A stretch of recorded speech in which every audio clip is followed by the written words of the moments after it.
Monsieur le Président, l'armée israélienne soumet la bande de Gaza à des bombardements d'une violence inouïe, à un blocus total qui prive la population d'eau, de nourriture, de médicaments. Les hôpitaux, lorsqu'ils fonctionnent, opèrent aujourd'hui sans anesthésie.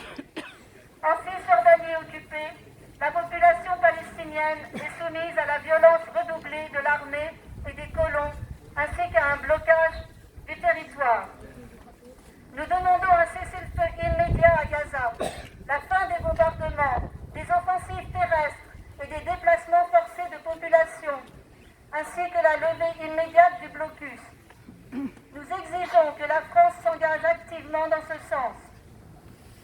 Nous rendons hommage à l'ensemble des populations civiles, palestiniennes et israéliennes, victimes de crimes de guerre. Chaque vie compte. Une paix juste et durable ne sera possible que dans le cadre de la reconnaissance des droits du peuple palestinien, de l'arrêt de la colonisation et de la fin de l'occupation israélienne dans le respect de l'ensemble des résolutions de l'ONU. En demandant l'établissement de 2 États en Israël-Palestine, sans sanctionner la colonisation qui rend cette solution impossible, le gouvernement français fait preuve d'une hypocrisie qui ne peut éveiller qu'indignation et rancœur, tant en France qu'à l'étranger.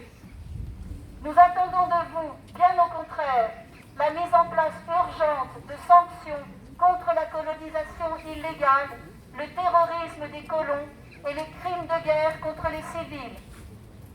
Dans le Trésor, la FPS et les organisations signataires de l'appel du collectif national pour une paix juste et durable vous demandent d'intervenir de toute urgence pour protéger le droit international et ainsi cesser de vous rendre complice de crimes de guerre.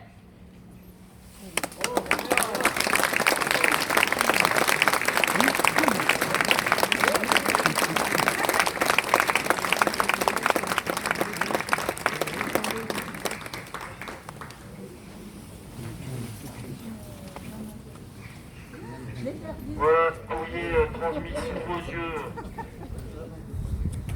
à monsieur le sous-préfet qui le transmettra au niveau de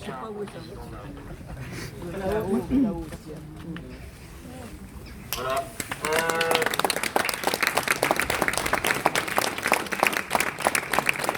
En vous remerciant tous évidemment au nom du peuple palestinien, si on peut parler au nom du peuple palestinien, en tout cas en vous remerciant d'être venus nombreux malgré un contexte un peu difficile. Voilà, 2 minutes peut-être. Et évidemment, malheureusement, il y a des choses qui bougent dans les positions internationales. Même M. Macron est moins à l'aise qu'il ne l'a été. Lui arrive même de dire des choses que nous-mêmes on aurait dit. Voilà, ça lui arrive.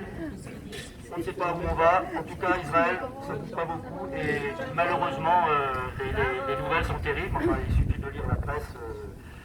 C'est maintenant un paroxysme et on a l'impression que ça ne va pas s'arrêter. Donc, on vous donne rendez-vous pour une suite. Et Nicole veut dire un mot. Libérez la Palestine! Libérez la Palestine! Libérez la Palestine! Libérez la Palestine! Libérez la Palestine! Libérez la Palestine! Libérez la Palestine! Libérez la Palestine! Libérez la Palestine! Libérez la Palestine! Je ne sais pas si on aura Non. À la deuxième naba. Alors, on demande de lire une information supplémentaire. Voilà. Peut-être que, voilà, quand je dis que les choses bougent, voilà, vous avez peut-être lu, comme nous, tout récemment, un haut fonctionnaire de l'ONU a démissionné avec perte et fracas en évoquant un cas exemplaire de génocide à Gaza. Donc Craig Moribert, directeur de l'organisme de défense des droits de l'homme, déclare que les États-Unis, le Royaume-Uni et une grande partie de l'Europe ont été totalement complices de l'horrible agression menée par les Israéliens à Gaza. Alors on ne va pas lire tout l'article, vous avez peut-être entendu parler de ça. Les choses bougent au niveau international. Est-ce que pour la première fois dans l'histoire les États dont on pense qu'ils veulent, mais est-ce qu'ils vont essayer de contraindre Israël à quelque chose? On verra. En tout cas, nous, on vous donne rendez-vous pour d'autres actions, parce que probablement, on peut espérer que le fait qu'on soit réunis ici et un peu partout en France, ça finisse quand même par peser et peut-être inverser la tendance générale de nos pays à voilà, mettre le problème sous le tapis, à tourner les yeux ailleurs et à se rendre complice finalement du massacre et de l'injustice qui dure depuis des décennies. Quand on parle d'occupation, ça fait comme 57 ans que ce pays est occupé de façon illégale. Voilà. Merci et à vous.